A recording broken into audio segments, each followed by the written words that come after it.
ನಾವು ತಾಯಿ ಅಂತ ಹೊತ್ತು ತಾಯಿಗೆ ಅನ್ನ ಹಾಕಿ ಬೇಜಾರು ಮಾತಾಡೋದು ಬೇಜಾರಾಗುತ್ತೆ. ಬೇರೆ ಏನಿಲ್ಲ ಹೇಳ್ತಾನೆ ಹುಚ್ಚೋದು ಇವನು ಹುಚ್ಚೋದ್ಕೋಬೇಕಾರೆ ಅದೇ ಚಿಕ್ಕಮ್ಮಕ್ಕ ತೊಳೆದು ಸಾಕಿರ್ತಾರಲ್ಲ ಅದಕ್ಕೆ ಹಾಕ್ಲೇಬೇಕು.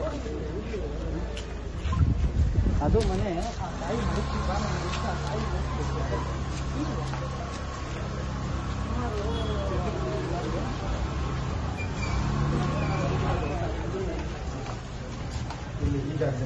ಇಲ್ಲಿ ಮನೆ ಒಂದು ಇದೆ. ಸ್ನೇಹಿತರೆ ನಮಸ್ಕಾರ. ನಾನೊಂದು ವಿಶೇಷವಾದ ಕೆಲಸಕ್ಕೆ ಇವತ್ತು ನಾನು ಬಂದಿದ್ದೀನಿ. ಬಹಳ ಬೇಜಾರಾಗುತ್ತೆ, ಬಹಳ ನೋವಾಗುತ್ತೆ. ವಿಡಿಯೋ ನೋಡ್ಲು ಕ್ರೂರಿಗಳಾಗ್ತಾ ಇದಾರೆ.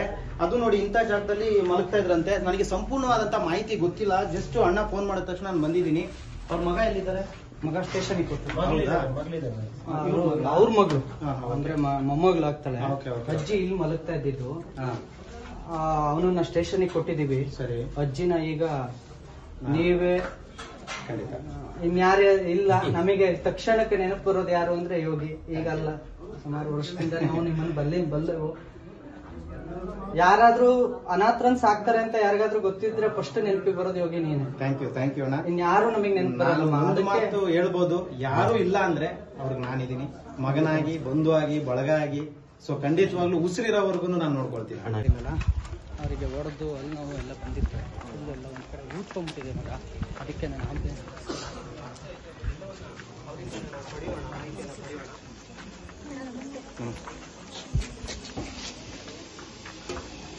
ಚೆನ್ನಾಗಿದ್ದೀರಾ? తెలుగు యోగీష్ నేను చెప్పాను కదా, యోగీష్ అని వస్తారు, మీరు తీసుకొని పోతారు, చాలా బాగా చూసుకుంటారు అని. యోగీష్ బాగుండారా? ఏమైంది ఇదంతా?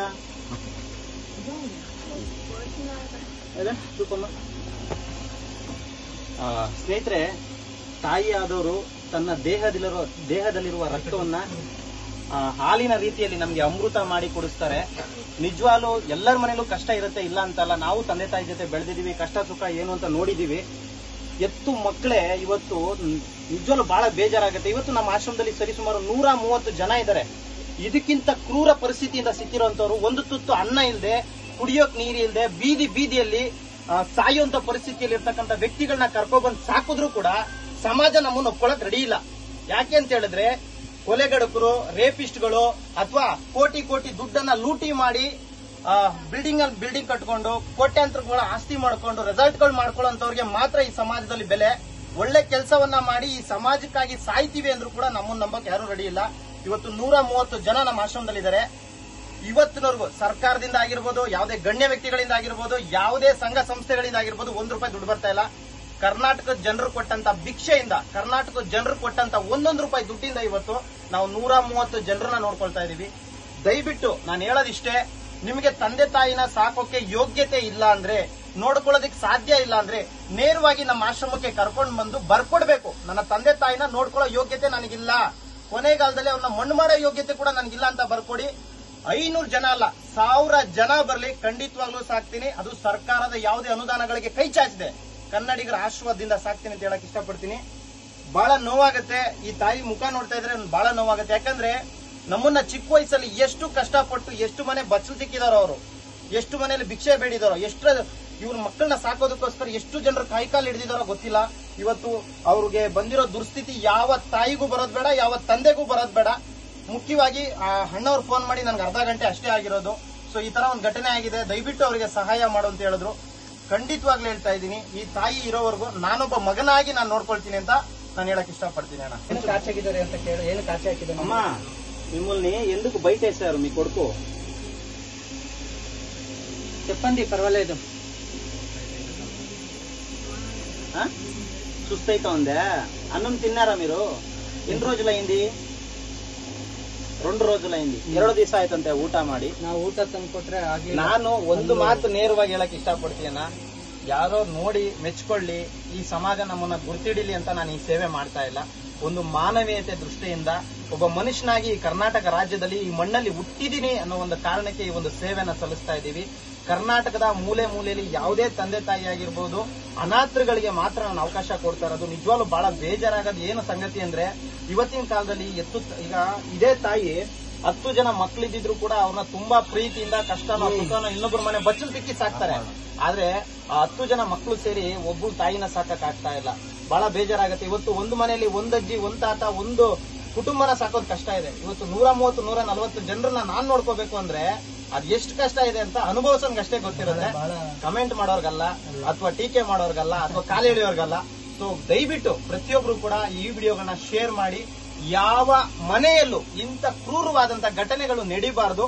ಸೊ ಕಂಪ್ಲೀಟ್ ಅಪ್ಡೇಟ್ ವಿಡಿಯೋ ನನಗೂ ಸರಿಯಾಗಿ ನೋಡಿಲ್ಲ, ನಾನು ಖಂಡಿತವಾಗ್ಲೂ ನೋಡ್ತೀನಿ, ಅಪ್ಲೋಡ್ ಮಾಡ್ತೀನಿ. ನಾವು ಮಾಡಿರೋ ಸೇವೆ ಸರಿ ಅನ್ಸಿದ್ರೆ ನಿಮ್ಮ ಅಕ್ಕಪಕ್ಕ ಇರ್ತಕ್ಕಂಥ ಮನೆಯವರಿಗೆ ಜಾಗೃತಿ ಮೂಡ್ಲಿ. ದಯವಿಟ್ಟು ಈ ವಿಡಿಯೋ ಶೇರ್ ಮಾಡಿ. Thank you so much. ಎಲ್ರಿಗೂ ಒಳ್ಳೇದಾಗ್ಲಿ. ಜೈ ಇನ್ ಜೈ ಕರ್ನಾಟಕ ಮಾತೆ. ಶನೇಶ್ವರ ಒಳ್ಳೇದ್ ಮಾಡ್ಲಿ. ಶ್ರೀ ಶಿವಕುಮಾರಸ್ವಾಮಿ ಅವರ ಆಶೀರ್ವಾದ ಎಲ್ರಿಗೂ ಸಿಗ್ಲಿ. ಥ್ಯಾಂಕ್ ಯು ಸೊ ಮಚ್ ಅಣ್ಣ. అవా మా ఆశ్రమంకి వస్తావా? చూసుకుంటాను ఉండేవరకు ಸರಿನಾ? ಹಂಗಾರೆ ತುಂಬಾ ಧನ್ಯವಾದ. ಇಷ್ಟೊತ್ತು ನಿಮ್ಮ ಸೇವೆ, ಆಕ್ಚುಲಿ ನಾವು ನಿಮಗೆ ಧನ್ಯವಾದ ಹೇಳ್ಬೇಕು. ಕರೆದ ತಕ್ಷಣ ಬಂದು ಅವಾಗಿಂದ ಆಂಬುಲೆನ್ಸ್ ಇಟ್ಕೊಂಡು ಅವರಿಗೆ BP ಚೆಕ್ ಮಾಡ್ಕೊಂಡು ಎಲ್ಲ ನೋಡಿ. ಎಲ್ಲ ನಾರ್ಮಲ್ ಇದೆ ಅಲ್ವಾ ಸರ್? ನಾರ್ಮಲ್ ಇದೆ.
ಎಲ್ಲ ಕೆಲಸ ಹೆಸರು ಲೋಕೇಶ್ ಸರ್ ಅಂತ.